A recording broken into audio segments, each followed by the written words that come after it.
Je vous le disais, nous allons suivre ensemble avec Ariane Eteka et Maître Bressoussou, qui est notre consultant juridique. Il est avocat au barreau du Bénin. Ils ont eu une discussion sur la thématique intitulée Vol de données informatiques, usurpation d'identité et tromperie sur Internet. Je vous l'explique très rapidement. Vous savez, il y a des personnes qui piratent des comptes, qui pourraient envoyer peut-être un message à un proche pour dire que vous avez besoin d'un prêt, par exemple. Ils se font passer par le proche en question. Et donc, nous allons en savoir un peu plus sur ces cas-là, puisqu'il s'agit de tromperie également en ligne. Nous allons suivre cette discussion entre Maître Bressoussou, notre consultant juridique, et Ariane Eteka. Mesdames, Mesdemoiselles et Messieurs, bonsoir. Merci de nous retrouver encore une fois ce soir avec notre consultant juridique, Maître Brice Woussou. Nous allons aborder une thématique liée au vol de données informatiques ainsi que l'usurpation d'identité. Alors, Maître Brice Woussou, bonsoir. Bonsoir, Ariane. Aujourd'hui, comme je le disais tantôt, avec vous, nous allons aborder une thématique qui a trait au vol de données sur Internet ou via le moyen informatique, ainsi que l'usurpation l'usurpation d'identité.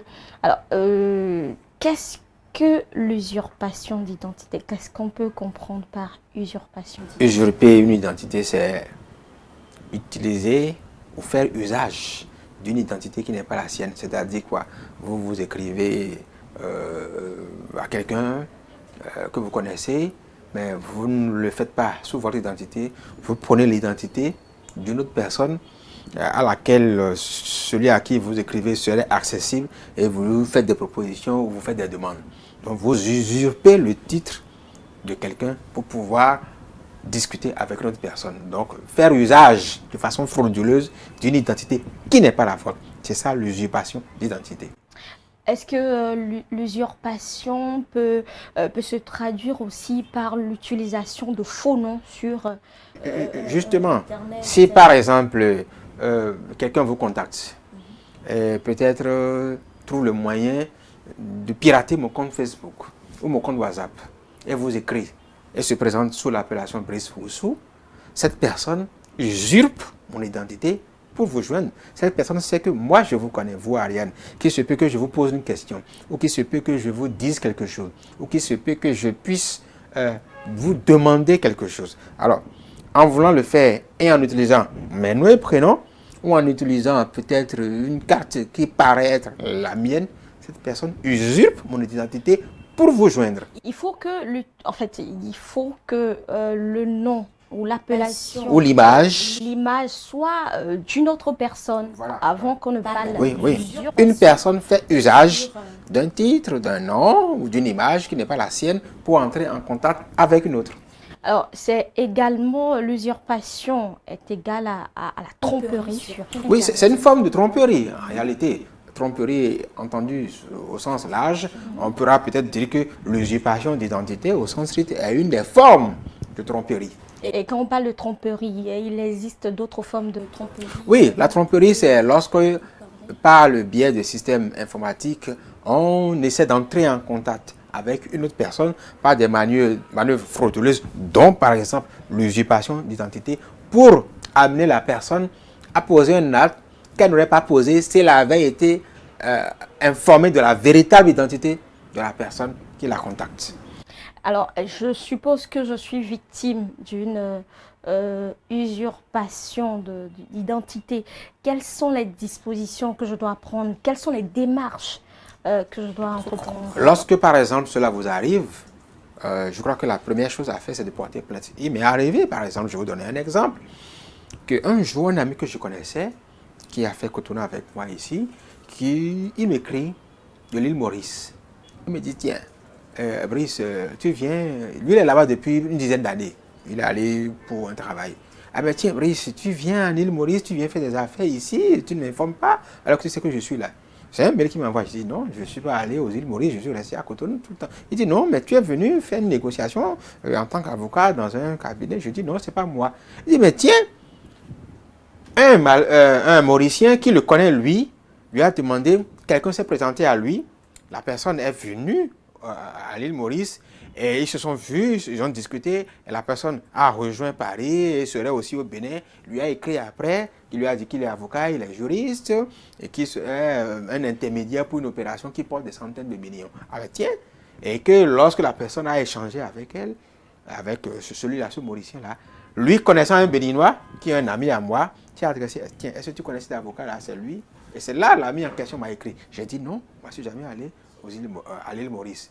Donc je suis allé à l'OCRC, Office central de répression de la cybercriminalité, ici, je crois que ça doit être en 2016 ou 2017. J'ai déposé plainte, moi-même, qui vous parle. J'ai déposé une plainte, la plainte est peut-être encore enregistrée là, pour cela. Et vous savez, lorsque après je suis entré en contact avec la personne qu'on a voulu, excusez-moi l'expression, flouer à l'île Maurice, elle m'a envoyé plein d'informations. Et qu'est-ce que j'ai eu? Cette personne a déposé au niveau des pièces à l'île Maurice une carte d'identité béninoise qui porte une autre photo, c'est-à-dire la photo de la personne qui est allée rencontrer celui-là, mais avec des indications comme nom, Oussou, Ulrich, Brice, ce sont mes prénoms, mais avec une autre date de naissance qui n'est pas la mienne. Carte d'identité du Bénin. Donc, trafiqué certainement. Vous voyez, tromperie, usurpation d'identité. Et j'ai déposé une plainte et je crois que la plainte est encore là. Donc, pour revenir à votre question, si cela se passe, la première des choses à faire par les citoyens, c'est d'aller déposer une plainte auprès des autorités compétentes. Tout commissariat de police, proche de la localité où réside la personne qui s'estime victime de cette usurpation, ou bien aller directement au niveau, si la personne est à Cotonou, de l'Office central de répression de la cybercriminalité pour déposer une plainte parce que c'est une unité de police spécialisée pour réprimer tout ce qu'il y a comme infraction qui se commet par les moyens informatiques. Alors, quelles sont les dispositions prises par le législateur pour punir? Alors, pour punir cela, comme je vous l'ai dit à l'occasion de différentes émissions qu'on a déjà tournées relativement aux infractions sur Internet, c'est parce qu'il y a eu ces pratiques qui se sont multipliées dans le pays que le législateur, qui vit également dans la cité, qui apprend que ces genres de choses se passent, le législateur a légiféré et est très sévère. Lorsque vous prenez par exemple la loi portant code du numérique, vous allez à l'article 562 qui dispose sur la question ou sur l'infraction de l'usurpation d'identité. Que dit cette disposition? Quiconque usurpe intentionnellement et sans droit, par le biais d'un système informatique, l'identité d'un tiers ou une ou plusieurs données permettant de l'identifier en vue de troubler sa tranquillité ou celle d'autrui ou porter atteinte à son honneur, à sa considération ou à ses intérêts, ce que je viens de vous donner comme exemple, entre dans ce cadre-là, est puni d'un emprisonnement de 1 an à 5 ans et d'une amende de 5 millions à 100 millions de francs CFA ou de l'une de ces peines seulement. Ça, c'est la ligne première. Et il y a encore d'autres dispositions. Donc, vous voyez, le législateur est très sévère parce que avec le développement de l'informatique, avec le développement des réseaux sociaux, avec le développement de tout ce qu'on peut faire par le biais des technologies de l'information et de la communication, pour parler en termes génériques, ces personnes-là qui sont des brigands, des voyous, des personnes de peu de moralité, réfléchissent au quotidien. Autant les techniciens informaticiens réfléchissent, créent des choses, autant ces personnes de peu de moralité réfléchissent, voient ce qui est créé par l'informatique et essaient de voir quelle utilisation on peut faire des moyens informatiques de traitement de données ou d'informations pour délester de pauvres citoyens de peu de ressources que ces citoyens ont transpiré, sueur et eau pour pouvoir avoir. Donc, vous voyez que le législateur a été très sévère. Et ce qui serait intéressant, c'est que face à ces situations, que nos juridictions sanctionnent certaines fois et peut-être mettent le maximum de ces peines prévues par le législateur, communique à propos pour que les gens sachent que tiens, cela est interdit et que c'est très sévèrement réprimé. Est-ce qu'au-delà de l'emprisonnement, ce ne serait pas mieux que le législateur pense à récupérer d'une manière ou d'une autre ces personnes qui s'adonnent à ces pratiques parce que il faut, c'est parce qu'ils sont assez intelligents. Vous imaginez, il y a des techniciens qui travaillent. Il y a des usurpateurs, des frauduleurs ou des personnes de mauvaise augure qui s'adonnent à ces pratiques. Au fur et à mesure, font des mises à jour. Donc, vous voulez quoi? Qu'on les récupère, qu'on les utilise à d'autres fins?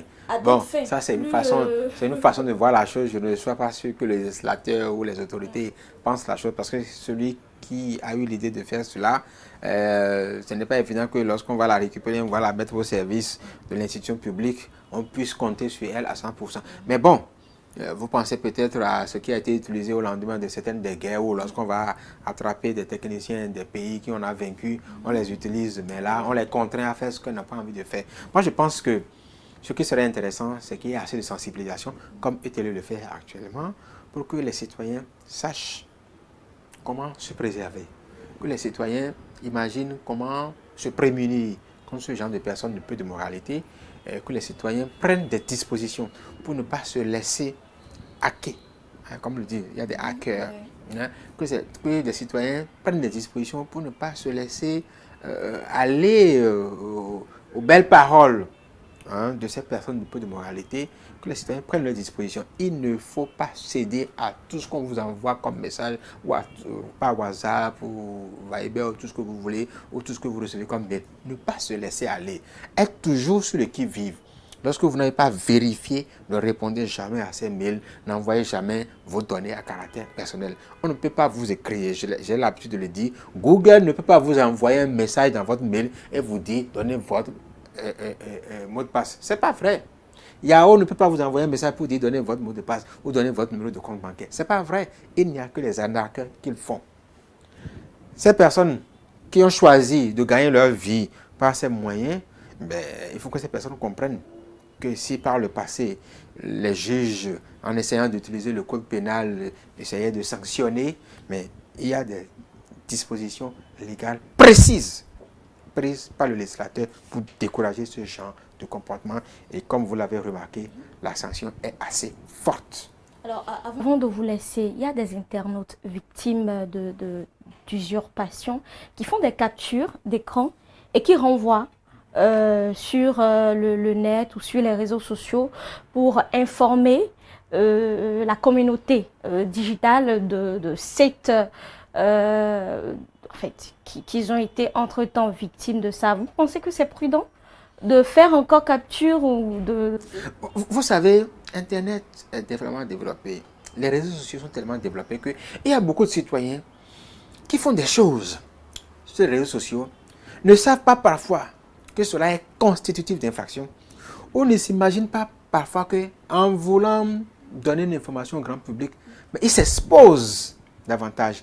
Ils exposent davantage leurs données à caractère personnel. Parce que rien qu'une capture d'écran que vous avez eu à faire par rapport à une situation que vous déplorez, parce que vous avez été victime d'un cybercriminel, en traitant les informations contenues sur la capture d'écran, un autre cybercriminel peut également vous avoir. J'ai l'impression que les gens veulent mettre partout sur les réseaux sociaux, WhatsApp, Facebook, tout ce qu'il y a comme information les concernant. Mais ce n'est pas vrai. Vous vous livrez. C'est pour être à la page, pour faire le... C'est vrai, oui, tout à fait. Il faut être tendance, comme on dit. Ça, c'est vrai.